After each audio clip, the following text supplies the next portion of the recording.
we need to put one massive asterisk on everything that we are about to talk about. And that is this: God is sovereign over the salvation of others and their faith, not you. Meaning, you are not going to renew anybody's faith, not on your own. It is God that renews people's faith, not us. It's Him working in their lives by the Spirit in order to bring renewal and change into their lives. And we have no control over that process. The moment we begin to control the process of someone else's deconstruction and reconstruction is the moment that we start to push them away. When we try to control someone's process and outcome, we take control of something that only God controls.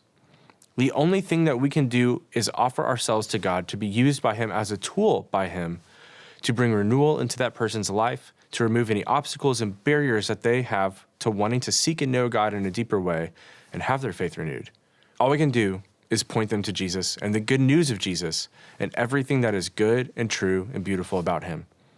But if all we do is try to control someone's outcome, we've missed the point.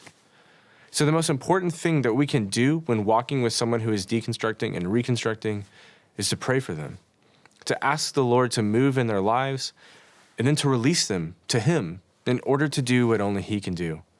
There has to be a submission to the Lord and His work and His ways in someone's life. There has to be a releasing of the person from your desire to want to control their outcome and their process to the Lord. So even as we talk about different ways of thinking, ways of being, and techniques to constructively love someone who is deconstructing, we have to keep in mind that it's not ultimately in our control. It's not ultimately the things that we do that are going to renew someone's faith. All we can do is create a fertile soil for seeds to fall and for fruit to grow. And we have to leave the rest up to the Lord.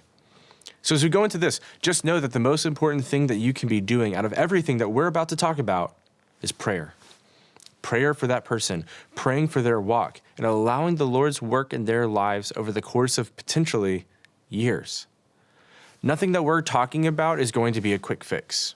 Nothing that we're going to be talking about is going to happen overnight. All we can do is patiently plant the seeds in someone's life and to embody a certain way of being and to be that kind of person that removes obstacles for them. One that stays connected and continues to point back to the Lord.